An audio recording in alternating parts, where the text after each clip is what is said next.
할렐루야. 2021년 새해를 여는 우리 사랑하는 성도님들 삶 가운데 하나님의 사랑과 은혜와 축복이 함께 하시기를 간절히 바랍니다. 오늘도 함께 말씀 보도록 하겠습니다. 함께 나누실 말씀은 마태복음 25장 31절로 46절까지의 말씀입니다. 인자가 자기 영광으로 모든 천사와 함께 올 때에 자기 영광의 보좌에 앉으리니 모든 민족을 그 앞에 모으고 각각 구분하기를 목자가 양과 염소를 구분하는 것 같이 하여 양은 그 오른편에 염소는 왼편에 두리라. 그때에 임금이 그 오른편에 있는 자들에게 이르시되 내 아버지께 복받을 자들이여 나와 창세로부터 너희를 위하여 예비된 나라를 상속받으라. 내가 줄일 때에 너희가 먹을 것을 주었고 목마를 때에 마시게 하였고 나그네 되었을 때에 영접하였고 헐벗었을 때에 옷을 입혔고 병들었을 때에 돌보았고 옥에 갇혔을 때에 와서 보았느니라. 이에 의인들이 대답하여 이르되 주여 우리가 어느 때에 주께서 줄이신 것을 보고 음식을 대접하였으며 목마르신 것을 보고 마시게 하였나이까? 어느 때에 나그네 되신 것을 보고 영접하였으며 헐벗으신 것을 보고 옷 입혔나이까? 어느 때에 병드신 것이나 옥에 갇히신 것을 보고 가서 배웠나이까 하리니 임금이 대답하여 이르시되 내가 진실로 너에게 이르노니 너희가 여기 내 형제 중에 지극히 작은 자 하나에게 한 것이 곧 내게 한 것이니라 하시고 또 왼편에 있는 자들에게 이르시되 저주를 받은 자들아 나를 떠나 마귀와 그 사자들을 위하여 예비된 영원한 불에 들어가라. 내가 줄일 때에 너희가 먹을 것을 주지 아니었고 목마를 때에 마시게 하지 아니하였고 나그네 되었을 때에 영접하지 아니하였고 헐벗었을 때에 옷 입히지 아니하였고 병들었을 때와 옥에 갇혔을 때에 돌보지 아니하였느니라 하시니 그들도 대답하여 이르되 주여 우리가 어느 때에 주께서 줄이신 것이나 목마르신 것이나 나그네 되신 것이나 헐벗으신 것이나 병드신 것이나 옥에 갇히신 것을 보고 공양하지 아니하더이까? 이에 임금이 대답하여 이르시되 내가 진실로 너희에게 이르노니 이 지극히 작은 자 하나에게 하지 아니한 것이 곧 내게 하지 아니한 것이니라 하시니라.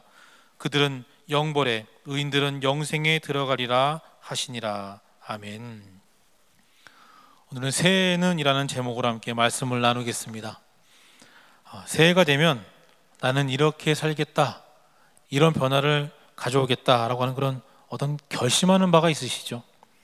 굳은 마음으로 시작을 하실 텐데 막상 사람이 달라지는 게 참 쉽지가 않습니다. 그래서 계속 노력을 해서 변화시키고자 하는데 그런 작은 어떤 습관이라도 바꿔야 정말 발전이 있고 어떤 성장할 수 있다라고 우리는 생각합니다.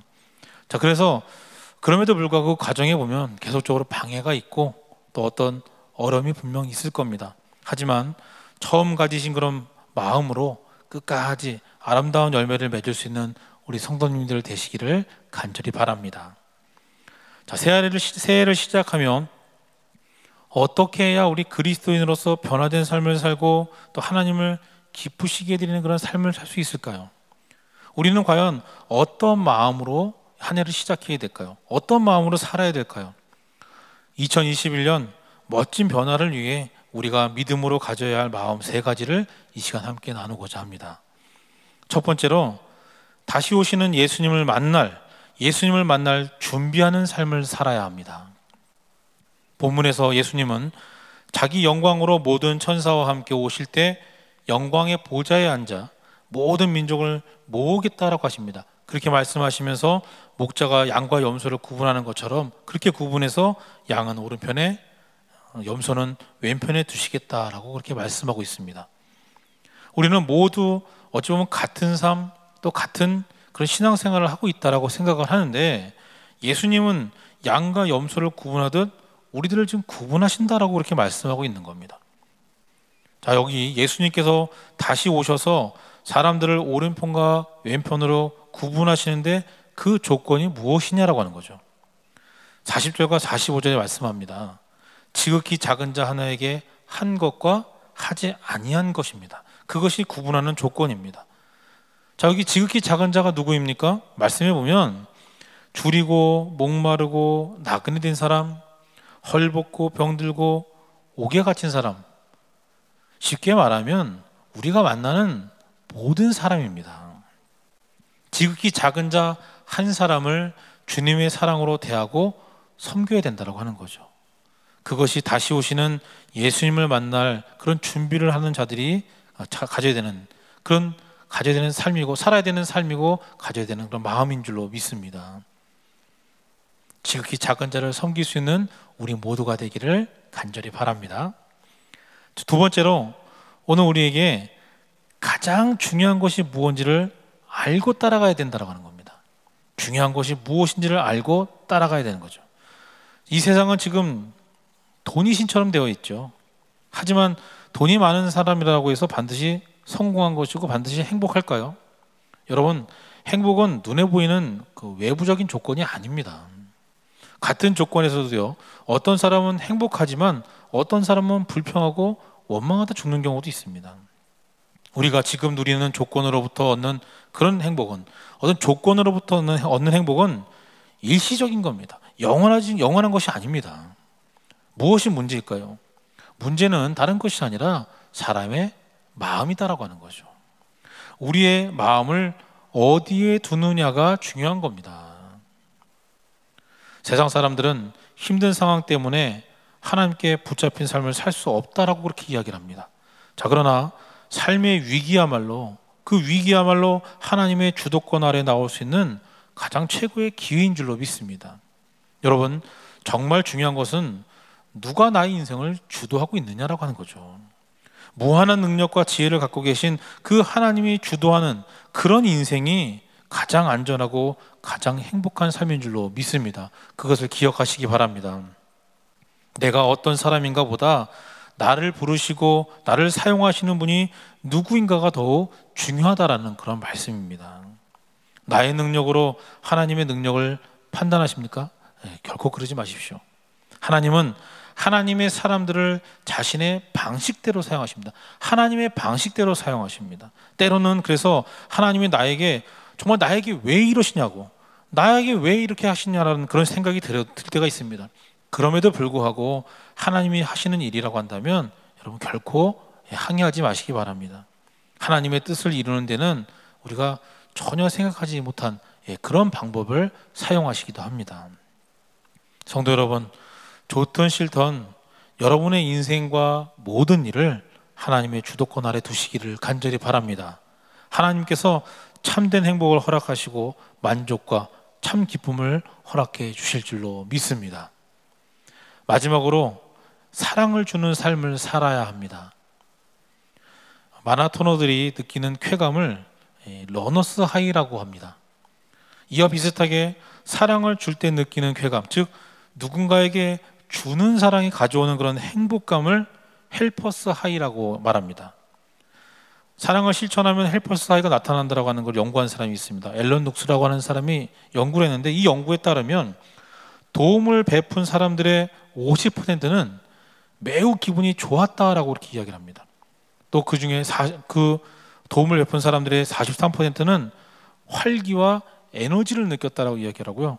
또 15%는 통증과 고통이 줄어드는 그런 경험을 했다라고까지 이야기를 합니다. 이 헬퍼스 하이는 구체적으로 행복 호르몬이 정상치의 3배까지 올라가게 합니다.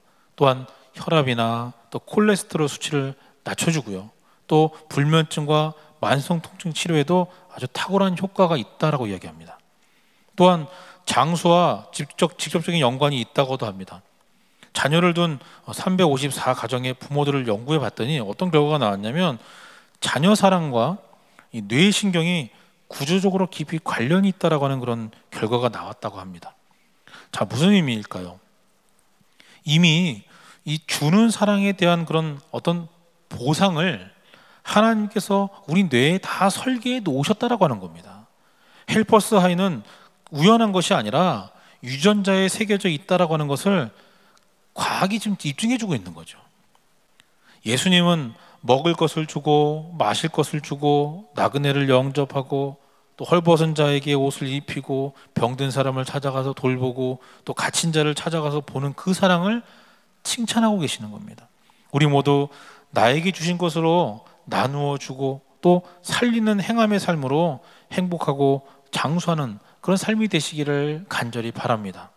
사랑하는 성도 여러분, 2021년에는 우리 모두 다 변화된 삶을 살기를 간절히 바랍니다. 그러기 위해 작은 자 한 사람을 섬기는 마음으로 예수님의 오심을 기다리는 그런 삶이 되시기를 바랍니다. 어려울 때에도 오직 하나님만 바라보시며 주님이 주실 그 행복을 기대하는 성도가 되기를 간절히 바랍니다. 또한 주는 사랑을 실천하여서 참된 행복을 누리는 우리 성도님들이 되시기를 간절히 바랍니다. 변화된 삶을 통해 하나님께 영광과 기쁨을 올려드리고 또 날마다 감사를 고백하며 행복하고 또 건강한 삶을 살아가는 성도가 되시기를 주님의 이름으로 간절히 축원합니다. 함께 기도하겠습니다. 사랑과 은혜가 충만하신 하나님, 감사를 드립니다. 새로운 한 해를 허락하시고 새로운 마음과 다짐으로 시작하게 하시니 감사를 드립니다. 우리들의 다짐이 작심삼일로 끝나지 않게 도와주시고 무엇보다도 우리의 다짐이 하나님을 기쁘시게 해드리는 일들로 채워지게 도와주시옵소서. 새해에는 지극히 작은 자 한 사람을 주님의 사랑으로 대하고 섬기게 하시고 주님께 온전히 붙잡힌 바 된 삶을 살게 하여 주시옵소서. 하나님이 주도하시는 인생이 되게 붙들어 주시옵소서. 코로나로 어려운 한 해를 보냈습니다. 위로와 사랑이 필요한 많은 이들이 있음을 봅니다. 주님께 받은 사랑을 기억하며 받은 사랑을 기쁨으로 나누는 저희들이 되게 하여 주시옵소서. 2021년 한 해가 믿는 자들로 인하여 사랑이 충만하고 감사의 찬양이 넘쳐나는 한 해가 되게 축복하여 주시옵소서. 감사를 드리며 예수 그리스도 이름으로 간절히 기도하옵나이다. 아멘.